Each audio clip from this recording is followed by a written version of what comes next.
ഖദീജ ബീവിയെ കുറിച്ച് എപ്പോഴും ഇങ്ങനെ പറയുന്നത് കേട്ടപ്പോ സഹിക്കാൻ കഴിയാതെ പറഞ്ഞു, ഈ കിളവിയോട് ഇത്ര സ്നേഹമെന്ത്, വേറെ ഭാര്യമാരൊന്നുമില്ലേ?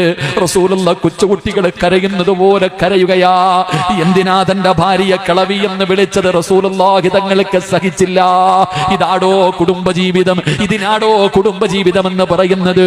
അതുകൊണ്ട് വിവാഹം കഴിച്ചവരോട് പറയുകയാ, ഇതുപോലെയൊന്നാകാൻ കഴിഞ്ഞില്ലെങ്കിലും സമാധാനത്തോടെ ഒരു ജീവിതം വേണ്ടേ, പരസ്പരം സ്നേഹമുള്ള ഒരു ജീവിതം വേണ്ടേ? ഉസ്താദേ, എന്റെ ഭാര്യയൊന്ന് നന്നായി കാണണമെന്ന് ആഗ്രഹിക്കാത്ത ഭർത്താക്കന്മാരില്ലല്ലോ. തന്റെ ഭർത്താവ് 5 നേരം നിസ്കരിച്ചു പടച്ചവനെ പേടിച്ച് നടക്കുന്ന ഒരു മനുഷ്യനാകണം, കുത്തുവാക്കും പരിഹാസവും പറയാത്ത ഒരു മനുഷ്യനാകണം, ആഗ്രഹിക്കാത്ത പെണ്ണുങ്ങളില്ലല്ലോ. എന്റെ പ്രിയപ്പെട്ടവരെ, അതിനുള്ള ഒരു വഴി പറഞ്ഞു തരാ.